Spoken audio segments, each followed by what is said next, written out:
Hola, ¿qué tal? Buenas tardes, maestro Beth, maestra Michelle y maestro José Manuel.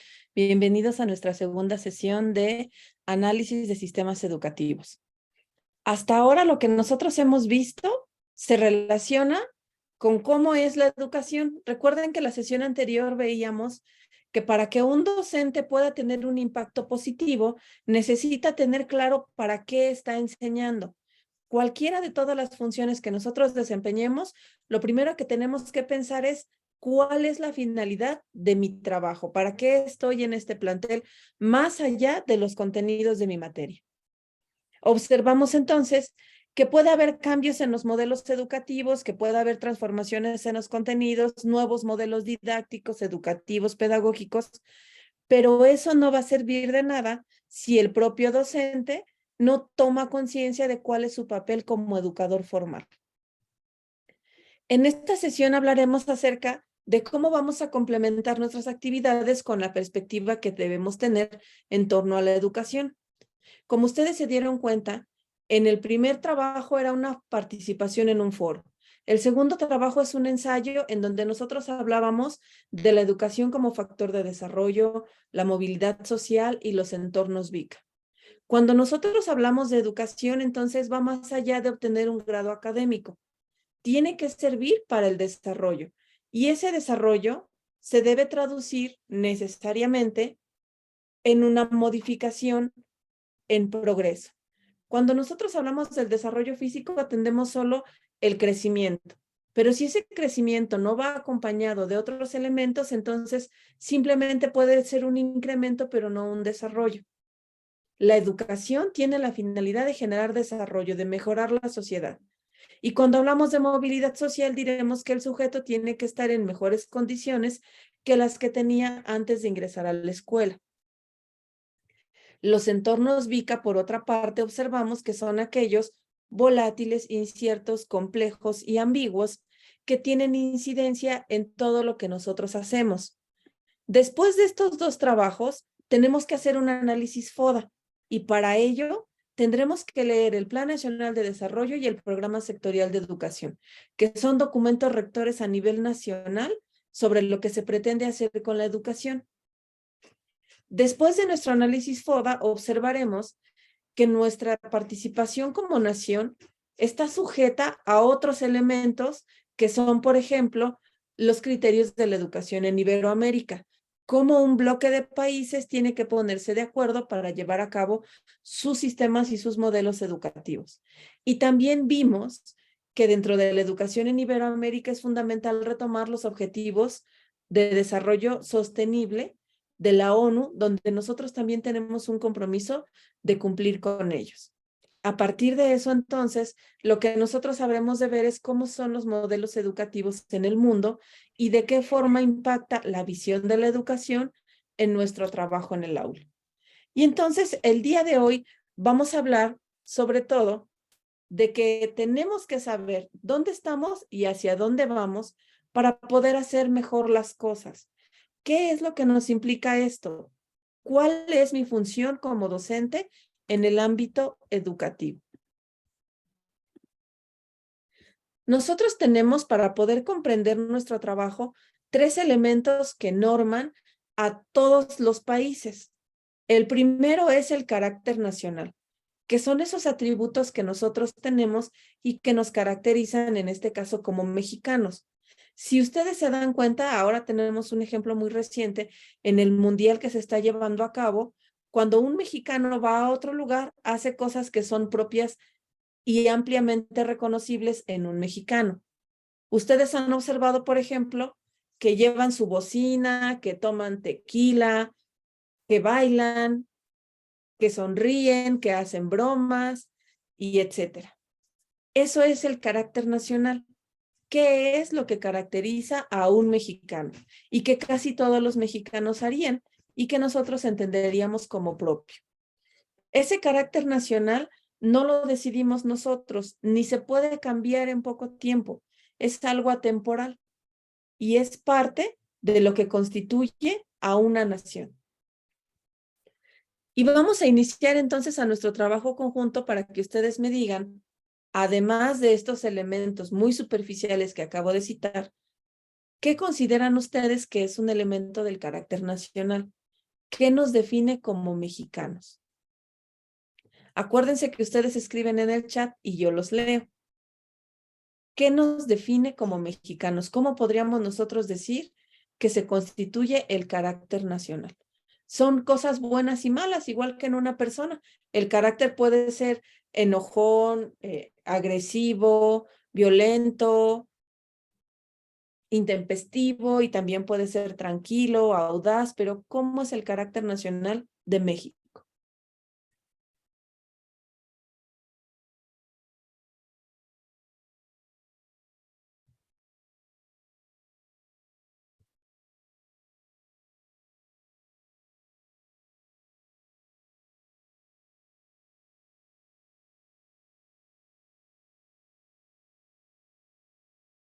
Yo los leo. Maestra Michelle dice que somos resilientes.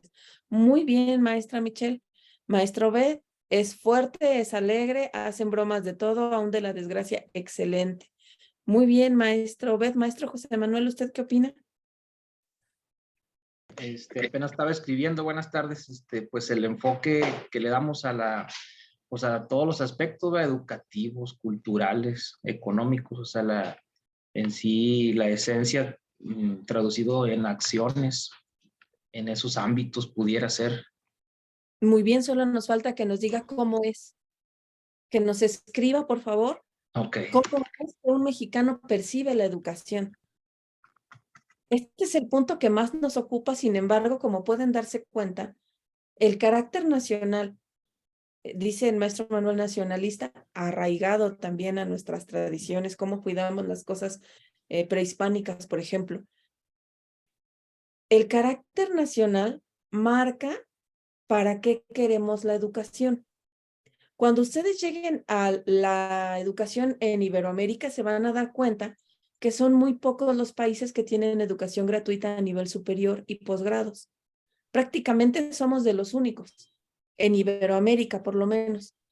Sin embargo, el carácter nacional nos dice que todos debemos tener acceso a la educación, y eso lo venimos arrastrando desde José Vasconcelos, cuando él empezó a llevar sus librerías itinerantes y a concentrarse en la alfabetización.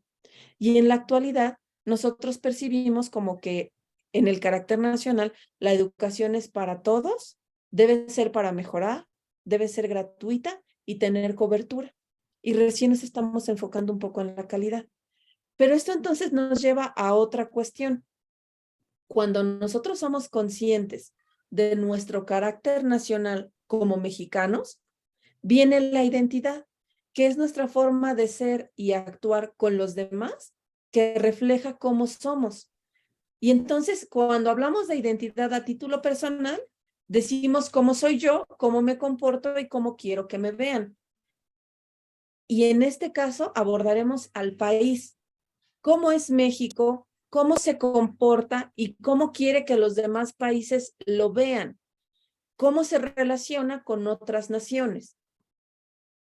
Si nosotros observamos, por ejemplo, ahora que fue el conflicto Rusia-Ucrania, una de las peticiones de Ucrania era que nuestro país aportara dinero para que pudieran comprar armas. Y la respuesta del canciller fue no, porque somos un país pacifista y no vamos a cooperar económicamente para que se haga la guerra. Y eso no implicaba una postura a favor de Rusia, implica cómo quiere que vean a México. Uno de los principales exponentes y de las naciones que fomentó la limitación de las armas nucleares fue nuestro país. El Tratado de Tlatelolco hablaba acerca de que no debe haber desarrollo de armamento nuclear. Cuando hay una tragedia en otras naciones, México lleva ayuda humanitaria, manda aviones con alimentos o manda personal para que pueda contener esa condición. Esa forma de relacionarse de México con otras naciones es la identidad nacional. Y como ustedes pueden darse cuenta, debe de estar escrito en algún lugar, y eso nos tiene que obligar a tomar decisiones. Si yo digo que no soy una persona tímida y soy una persona extrovertida, entonces tengo que hablar y tengo que compartir y convivir. Eso, en el caso de un país, se traduce en cultura estratégica. ¿Cómo es que nuestro país se percibe, se comporta y decide? Y esas decisiones son las que lo llevan a transformar la forma en la que otras naciones lo ven a través de decisiones. Y estas decisiones están en dos tipos de documentos: los documentos atemporales y los documentos temporales. Los dos son documentos rectores. Los documentos atemporales van a ser la Constitución y las leyes, y los documentos temporales serán los planes y programas sectoriales, regionales, estatales y municipales. Si nosotros los analizamos todos ellos, nos damos cuenta de cómo es la cultura estratégica del Estado mexicano. Y les voy a pedir entonces, por favor, ahora que piensen, ¿cuál es la decisión más notoria de la cultura estratégica en los documentos rectores atemporales o permanentes asociados con la educación? Si a ustedes les dijeran que pensaran qué es lo que más caracteriza la educación en México atemporalmente, ¿qué escribirían? Yo los leo.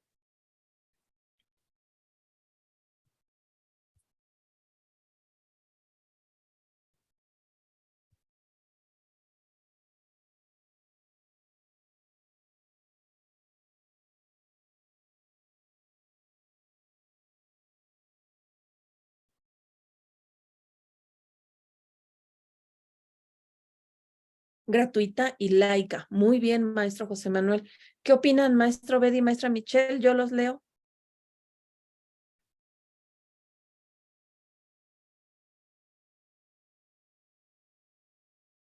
Mientras escriben, maestros Obed y maestra Michelle, lo dice nuestra Constitución, es laica y gratuita. Dice también que es obligatoria y recientemente le agregaron que es de calidad. Pero, ¿qué opinan ustedes, maestro Obed y maestra Michelle?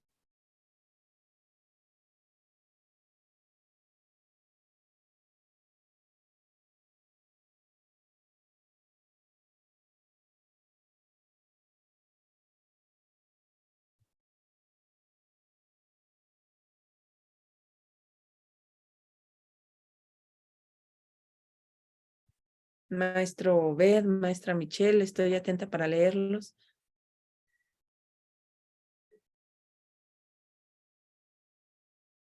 Humanista, dice la maestra Michelle. Muy bien. Maestra Michelle, ¿me puede escribir en dónde dice que es humanista? Ley, reglamento, ¿qué documento atemporal dice que es humanista? Nos lo escribe, por favor. Y el maestro Bed nos dice que la educación es para todos sin distinción de ningún tipo. Entonces es universal. Muy bien. Estos elementos que nosotros ya tenemos, gratuita, laica, universal, humanista, obligatoria, es lo que parte de la cultura estratégica para que de allí se deriven las políticas sexenales. Y entonces observen ustedes lo que colocaron y escriban cómo el el Plan Nacional de Desarrollo y el Programa Sectorial de Educación lo garantizan a través de acciones de esta administración.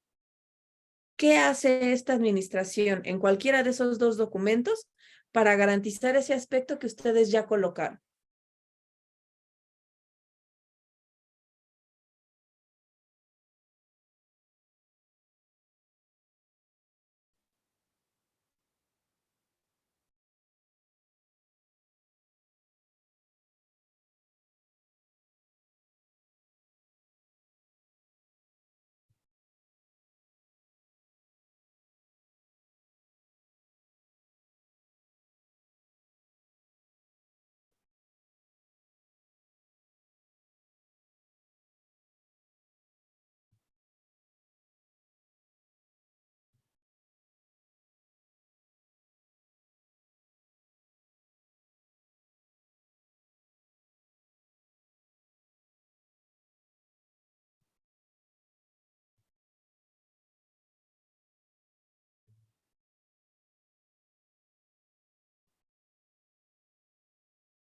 Maestro B, todo el programa de becas y apoyos para la ciudadanía, desde ayuda para guardería hasta la universidad, garantiza que haya para toda esa educación. Muy bien, maestro B. Maestro José Manuel, El Estado vigila e implementa acciones que vayan en favor del bienestar y pleno desarrollo de niños y jóvenes. Excelente. Y la maestra Michelle la tiene un poquito más complicada, aunque no mucho, porque ya tenemos un enfoque humanista en la educación que está marcado en la nueva escuela mexicana. Sin embargo, será importante decir que mientras no esté en ninguna ley, no es cultura estratégica todavía. ¿De qué nos sirve tener claro estos conceptos? Los gobernantes o los administradores de un país, el que sea, no pueden imponer elementos que de naturaleza no son propios del lugar en el que están gobernando. Esto quiere decir que por mucho que nosotros hagamos, por ejemplo, y malamente, una ley anticorrupción y pongamos en el Plan Nacional de Desarrollo cero tolerancia a la corrupción, eso no quiere decir que automáticamente todos nos vamos a volver honestos, porque el carácter nacional tiene una permeabilidad muy amplia de la corrupción que se refleja en las acciones. Entonces, cambiarlo para que nuestra cultura estratégica sea diferente nos llevará mucho tiempo. Lo mismo ocurre con la imagen del maestro, como una persona que trabaja poco. Eso es parte de la identidad nacional, esa percepción. Cambiarlo llevará mucho tiempo. Estos tres elementos que les estoy comentando existen en todas las naciones: carácter nacional, identidad nacional y cultura estratégica. Ser conscientes de ello nos va a ayudar mucho, sobre todo cuando nosotros vemos que en nuestro país hay una tendencia muy importante por responsabilizar a otra persona de las fallas de uno mismo. Entonces, si a mí me está yendo mal, puede ser hasta por brujería, pero no porque yo no estoy haciendo lo suficiente. Rara vez una persona se va a responsabilizar por completo de todas las fallas que tiene. ¿Y eso a qué nos lleva a pensar entonces como docentes? Si nosotros tenemos un alumno que no trabaja, no cumple y no lleva tareas y decimos que es por los papás, estamos teniendo un reflejo del carácter nacional. ¿Hasta qué punto nosotros ya agotamos todas las posibilidades antes de responsabilizar a un externo? Sé que no es sencillo tampoco asumir la responsabilidad nosotros de todo ello, pero lo que nosotros tenemos que hacer es comprometernos con la educación, viendo cuáles elementos del carácter nacional tenemos que potenciar y cuáles tenemos que limitar para que no se traduzcan en acciones. ¿Cómo lo hacemos entonces? A través de diferentes tipos de políticas. Primero tendremos las políticas de Estado, que ya dijimos que son aquellas que corresponden a México y no a la administración en turno. Luego tenemos las políticas de gobierno, que son las que sí corresponden a la administración. De estas políticas de gobierno que están en el Plan Nacional de Desarrollo se desprenden las políticas públicas. Estas políticas públicas ya son las que vienen por rama, campo o secretaría: educación, energía, etcétera. Y también aquellas que son de otros elementos del propio gobierno, pero que obedecen a un sector como un estado o un municipio.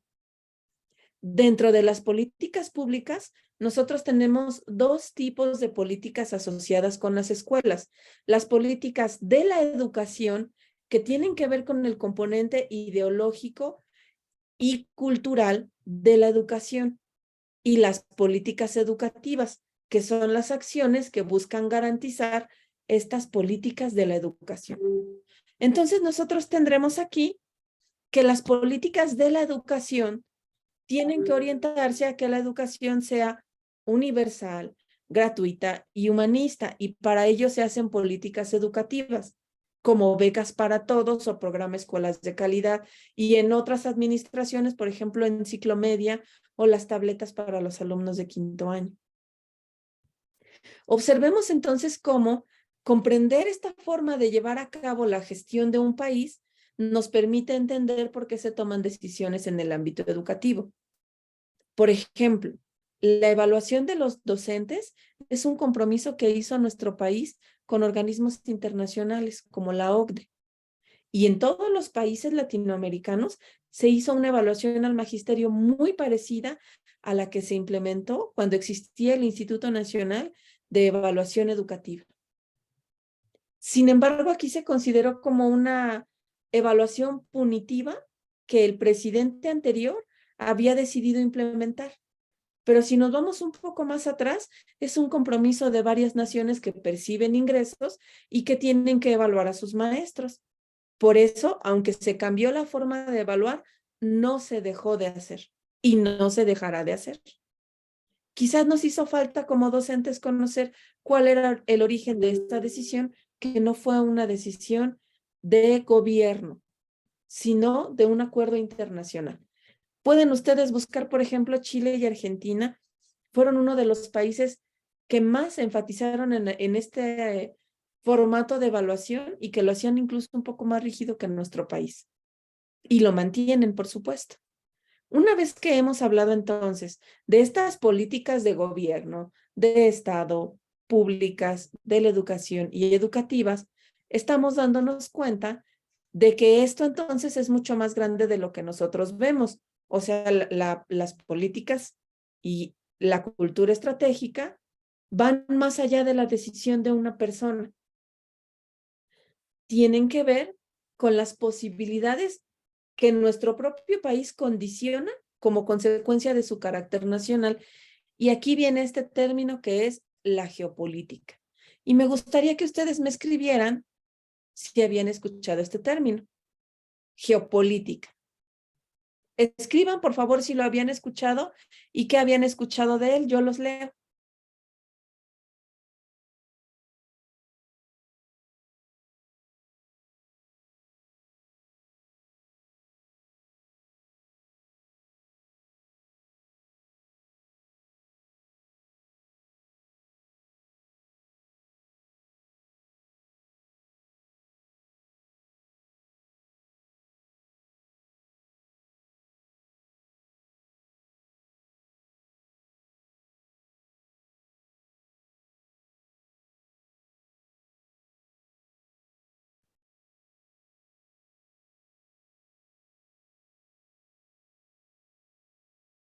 Maestra Michelle, sí lo ha escuchado, pero no sabe a qué se refiere. Tiene que ver con políticas de área y región. Muy bien, maestra Michelle, maestro Bet. Son las políticas que se asumen a modo global entre varias naciones en diversos temas. Muy bien. Maestro José Manuel, no mucho, pero es entender lo que el mundo necesita en las vías o los países. Muy bien. La geopolítica es una ciencia que estudia cómo se relacionan países con otros países y nos dice que independientemente de lo que la persona representante del país quiere hacer, está condicionada o limitada por las condiciones que regulan esa nación. ¿Esto qué implica? Nuestro presidente y nuestro canciller no pueden tomar decisiones fuera del marco de la ley y de las políticas que rigen en ese momento a la educación. Esta geopolítica entonces tiene varias escuelas que nos dice cómo debemos nosotros entender lo que ocurre en cualquier país. Y sobre ello, nosotros podemos decir que la geopolítica tiene un anclaje importante con la historia. En las raíces de la historia de México, al amparo de la oscuridad, se mueven fuerzas extrañas que nos imponen rumbos ajenos. ¿Qué implica esto? Nadie de nosotros, aunque hay un artículo que dice que todos somos libres, tiene una libertad total para hacer lo que sea. Y el análisis de los sistemas educativos nos tiene que llevar a pensar qué es lo que nosotros tenemos que hacer como docentes y qué no podemos hacer. En nuestro país, habremos de observar que una principal limitante es este componente ideológico. Cuando nosotros todavía estamos peleando con si los españoles fueron buenos o fueron malos y qué tanto nosotros tenemos que cuidar las culturas originarias y cómo hacerlo. Respetar su idioma, dar clases en su idioma, tener una educación bicultural. Cuando nosotros tenemos que enseñar historia, qué tanto y cuál es esta versión de la historia que nosotros habremos de enseñar. Por ejemplo, hasta hace poco tiempo, el árbol que está afuera del metro Popotla se llamaba el árbol de la noche triste. Así me lo enseñaron a mí y seguramente a ustedes. Y ahora cambió su denominación y se llama el árbol de la noche victoriosa. ¿Por qué? Pues porque el que estaba triste era Hernán Cortés. Y si nosotros pensamos que Hernán Cortés era un conquistador que no tuvo un aporte positivo a nuestro país y estaba triste, en consecuencia, los originarios mexicanos estaban felices, en aquel entonces no eran mexicanos todavía llamados así, y por lo tanto tiene que ser una noche victoriosa, porque estaba triste la persona que tenía que estarlo. ¿Cuál es la repercusión para México de esta visión todavía tan arraigada entre qué tanto nosotros fuimos o no objeto de una falta por parte de los españoles?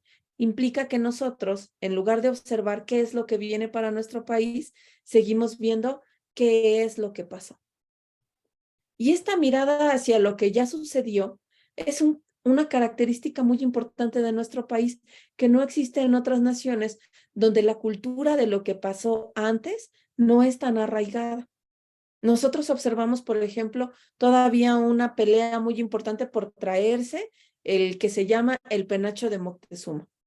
¿Y qué es lo que están pensando las otras naciones? Pues a lo mejor cómo hacer buenas relaciones con los países y cómo desarrollarse en lugar de evaluar qué es lo que pasó. Eso es un atributo de nuestro país. Otro atributo muy importante es el mito fundacional. Todos no sabemos cómo fue que surgió Tenochtitlan. Y lo sabemos porque nos lo han enseñado, porque lo tenemos en la bandera y porque existen todas las monedas. ¿Y qué es lo que tienen otros países en sus monedas, por ejemplo? ¿Me pueden compartir abriendo su micrófono si alguno de ustedes ha visto monedas de otros países? ¿Qué es lo que tienen atrás?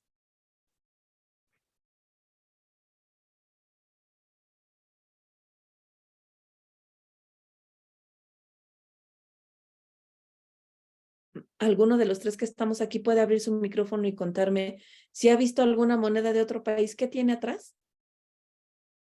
Sí, doctora, pues la de Estados Unidos principalmente, que es que luego con la que tenemos más relación, ¿verdad?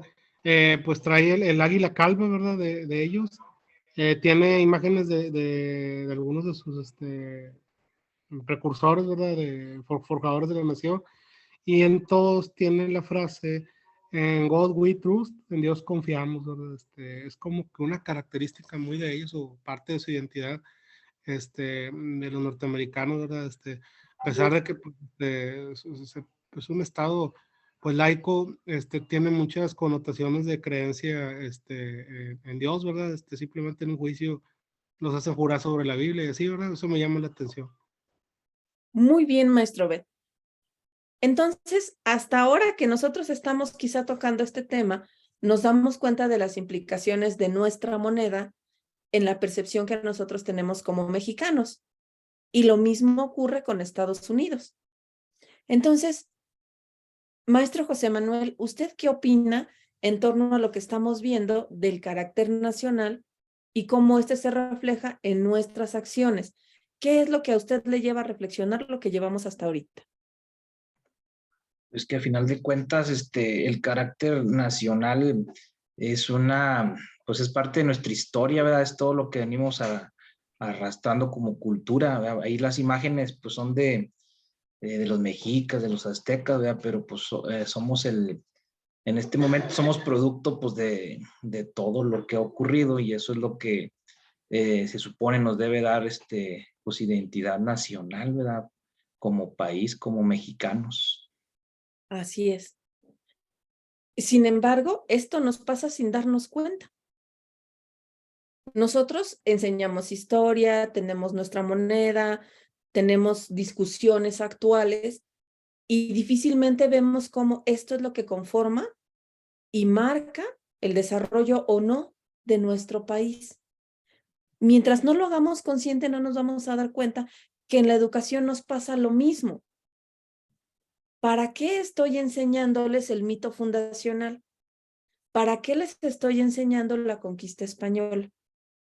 ¿Para qué ellos están aprendiendo matemáticas, español, ciencias? Y cómo mi papel como docente en la intervención educativa favorece con estos elementos que nosotros tenemos que enseñarles y cómo esto limita o favorece el intercambio con otras naciones. Nosotros entonces tenemos un anclaje muy grande con el pasado y ese pasado marca nuestro futuro.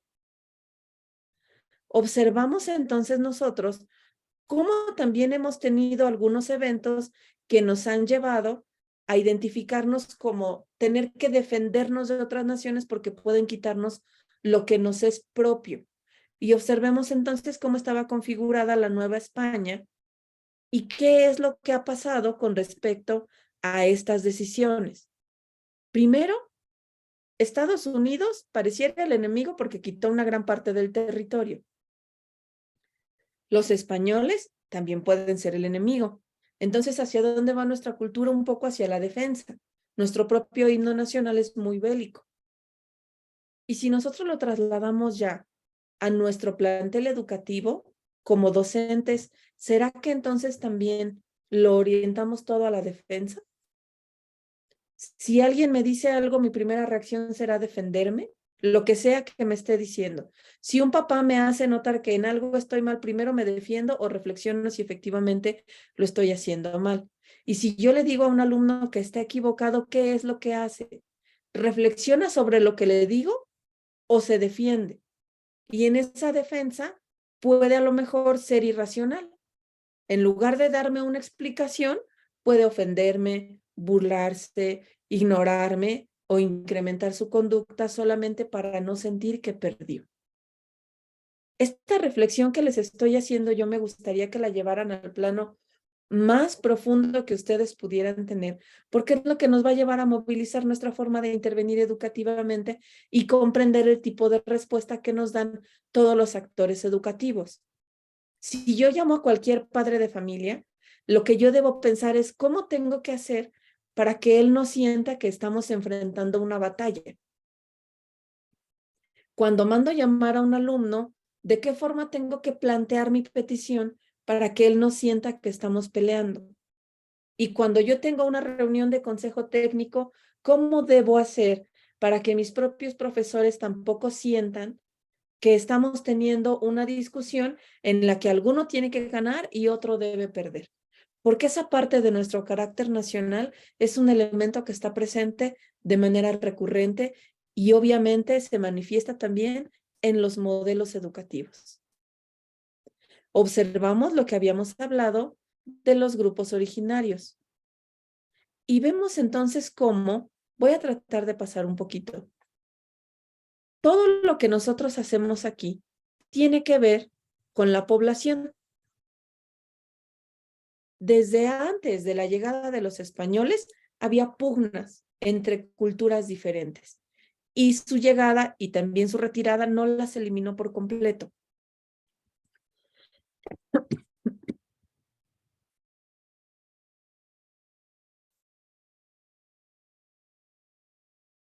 ¿Qué es lo que nosotros tenemos que hacer entonces?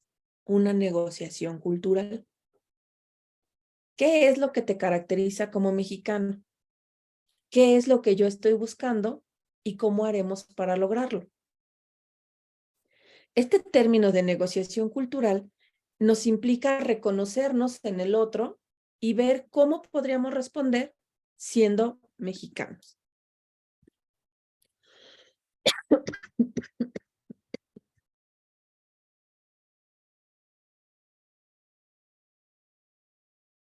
Y vamos a hacer entonces un ejercicio.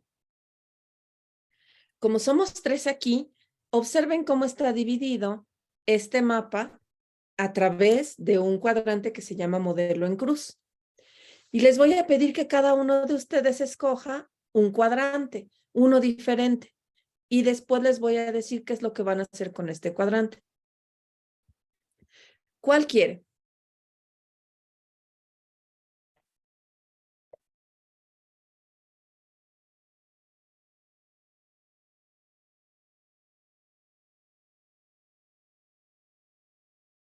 Maestro José Manuel, maestro Beth, maestra Michelle.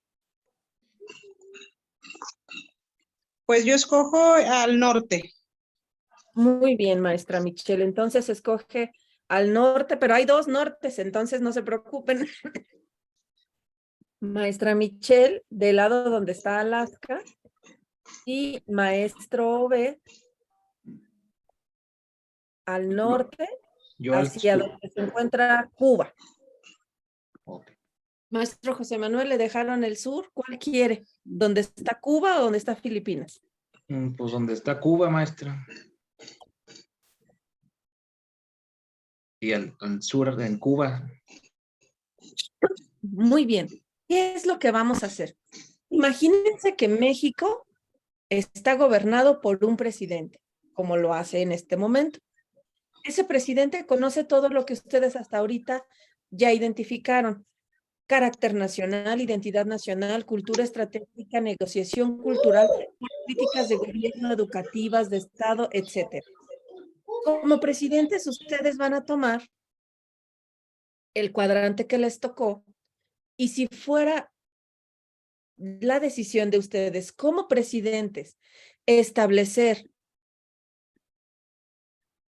a partir de las actuales políticas de Estado, su política de gobierno, sus políticas educacionales, sus políticas educativas y públicas para esa región que escogieron, ¿qué pondrían?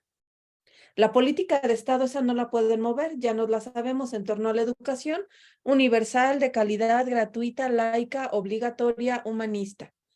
Pero ustedes iban a poder decidir en esa región que les tocó cuál sería la política de gobierno más importante, cuál sería la política pública más importante de implementar y qué política educativa meterían ustedes.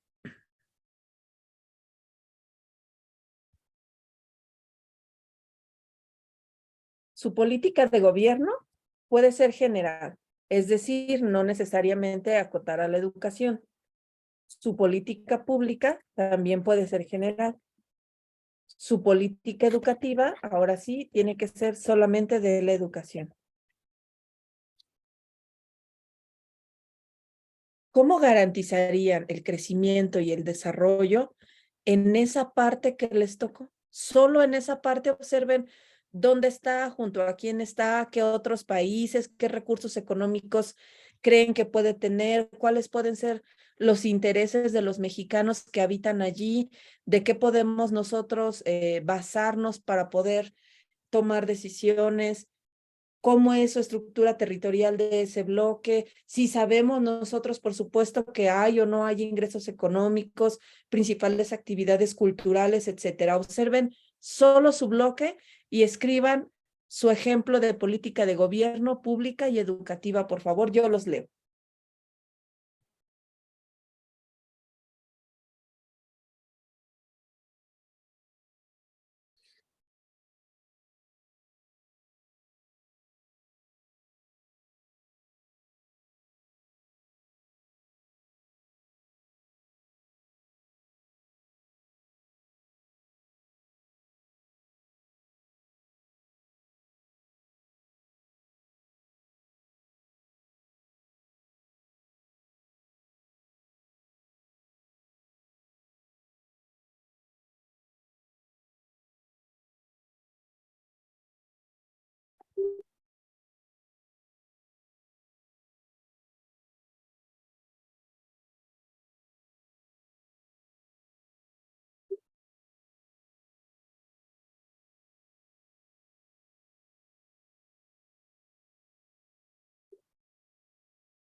Doctora, ¿cuál era la política pública?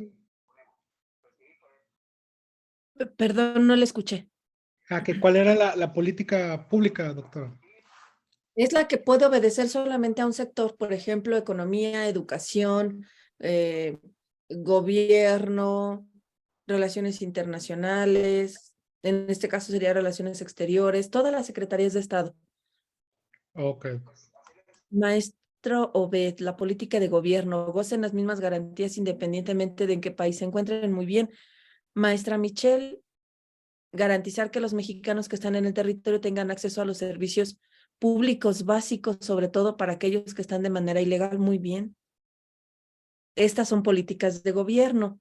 Nos falta que el maestro José Manuel nos comparta su política de gobierno. Para la región sureste, la política de Estado sería combatir la pobreza y activar la economía. Excelente. La de gobierno estaría en función de lograr la igualdad de oportunidades, combatir la pobreza, y la educativa sería una educación de calidad, enfocadas de proveer educación. Con esto que nosotros llevamos hasta ahorita ya nos dimos cuenta cómo nuestro país es diverso y que el hecho de que nosotros tomemos decisiones no quiere decir, como con frecuencia lo externemos, que estamos copiándole a otros países. Nada es nuevo en educación y no podemos decir que estamos copiando porque realmente lo que tenemos nosotros como posibilidad de decidir está ampliamente limitado. No somos Finlandia ni lo seremos, porque si quisiéramos copiar el modelo de Finlandia, todos los profesores tendrían que ser por lo menos bilingües, tener posgrados y otras certificaciones que no se nos están pidiendo. Pero vean cómo el maestro José Manuel pensó en cosas muy diferentes que el maestro Obed y la maestra Michelle, naturalmente por la zona que está estudiando. Por ejemplo, el maestro Obed dice que la política pública es que la educación universal sin imponer un pensamiento en particular. Y vean cómo nosotros en el lado del norte nos preocupamos más por la cercanía con un país hegemón. Y en el sur nos preocupamos más porque hay desigualdad y pobreza, que en el norte no es tan evidente. Esto entonces nos lleva a pensar que las políticas educativas en México difícilmente van a poder comprender a todos. Y lo que tendrá que hacer el gobierno en turno y cada uno de los actores será buscar cuáles son los criterios comunes y pensar en una decisión que favorezca de la mejor manera posible a todos los involucrados, lo cual es muy difícil. Porque así como vemos nosotros este modelo de Cruz, seguramente nos estamos dando cuenta de que es difícil poner una decisión que pueda tener beneficios iguales para todo el país. Y entonces tendremos que pensar en modelos económicos y educativos diferentes. ¿Qué es lo que tenemos nosotros que aprender como parte de esta materia? Que las políticas educativas, los sistemas educativos y el análisis derivado de ellos tienen muchas explicaciones. La más importante es la geopolítica y derivado de ello, los acuerdos internacionales que tenga nuestro país y que lo obligan a establecer ciertos elementos bien anclados con los que nuestra nación ya tiene regulados, los constitucionales y legales, más los internacionales. Se tienen que imbricar y de allí se sacan las políticas. Aunque sean iguales a la de otro país, no tenemos una gama tan amplia como para cambiarlas de una manera total entre una administración y otra. Muy bien, pues se nos acabó el tiempo de nuestra sesión. Maestro José Manuel nos va a decir algo positivo de hoy, maestro Obed algo negativo y maestra Michelle algo interesante. Muy breves, por favor.